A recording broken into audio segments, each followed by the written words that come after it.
Opeto eryembuziyo. Eryembuziyo. Atenzo zije ze bakugamba ni nembuzi. Kubuzo embuziyo. Aliwa. Embuziyo. Aliwa. Embuzi eliwali. Bomache saze koze. Aze tebali ne. Embuzi egwide entamu yange nazo entamu nganda jaje yajimpa. Yone gyasizo ino kujimpa. Sokoleke tamu ganda yani. Opeto wasiri wali yaddala. Entamu nganda zino ze babumba bwe bati. Embuzi ye yasize entamu yange. Ali siri bweti. Baba yakala banyumye embozi nga munene bulunzi wetu. Tebapera vocabulary ku. Gwe soko mbuli embuzi aliwe basiyo gamba siyo. Nze tebali na embuzi. Basi. Ola mbugamba kyo. Saize ni sebo saize kuna masebo. Kuzeba keko. Embuzi eke nako zino. Nga weri. Omukyala agamba ki? Omusala? Omukyala. Omusala tubaleka kusalo. Ate musala bayenzera naye kusibuga. Sigamba musala ngamba mukyala wo. Era se tugamba tebasobole kuva kusalo. Ne baza ne musala yo nga bakundundu bweti. Lwe nasemba yo omusala esigala kusalo. Lwe nasemba yo kulaba wangamba ogenda kukima omukyala mu kyalo okomye obuwulu. Sibo wangamba. Ani siri bweti nze ndi mufunda. Kutauni. Tereza oluganda oli mufumbo. Yeyo. Muki? Ndi mufundo musalo. Pitu. Wano kusibuga.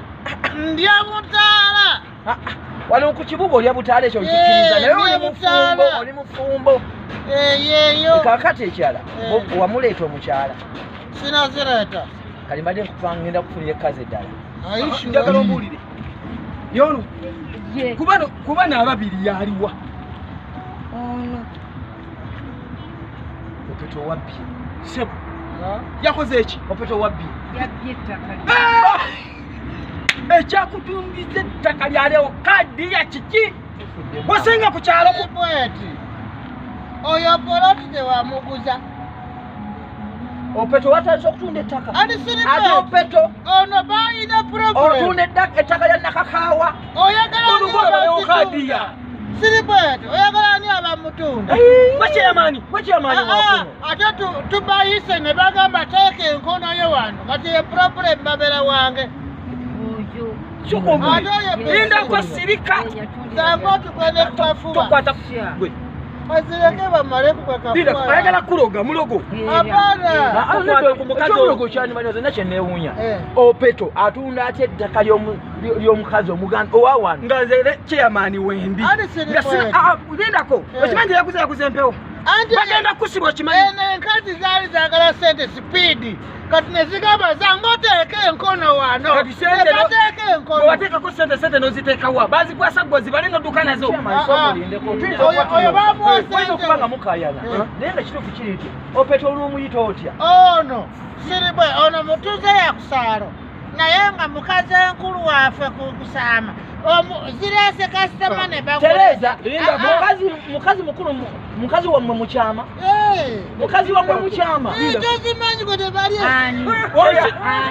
Kakubuuze. Ositudde kundeeka wano nga mulina olubaawo. Olubaawo. Nkubuuza kibuuzo. Jangu. Eyongera bwerere. Jangu. Musaza. Olina kibuuzo. Lindako. Nyabo.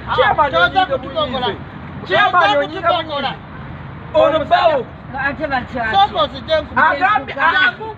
Chairman Tereza Opeta agambye nti mukazi we mukyama ku kyalo kuno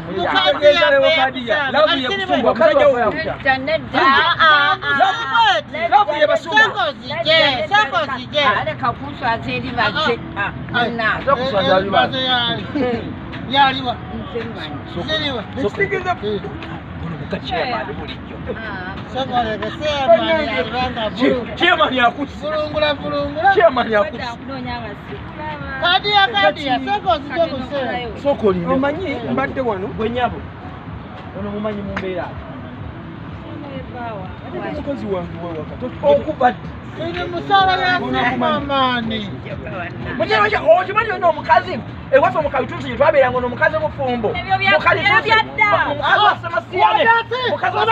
Kumanyala kusero obanga papere kuje ng'oni aluyi na kuluyi kulia kubakulusisala nakita.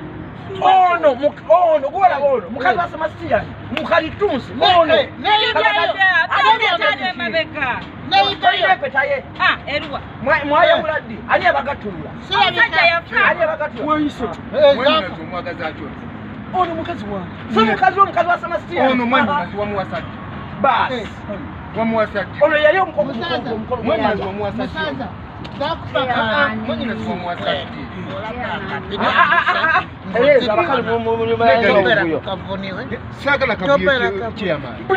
chairman ono mukasa Sebastian ono yamugabana ku mukolo gw'embaga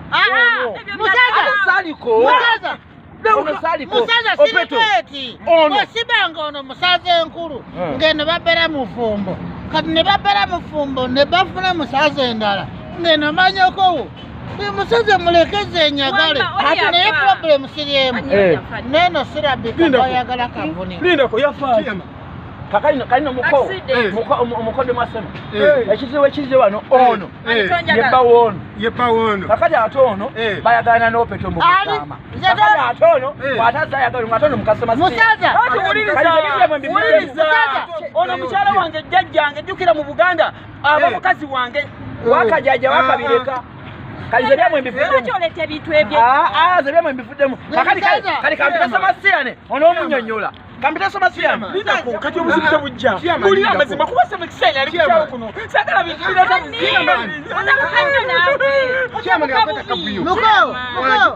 muko siribwet eno manyako ono mwanyinaze kati kitwale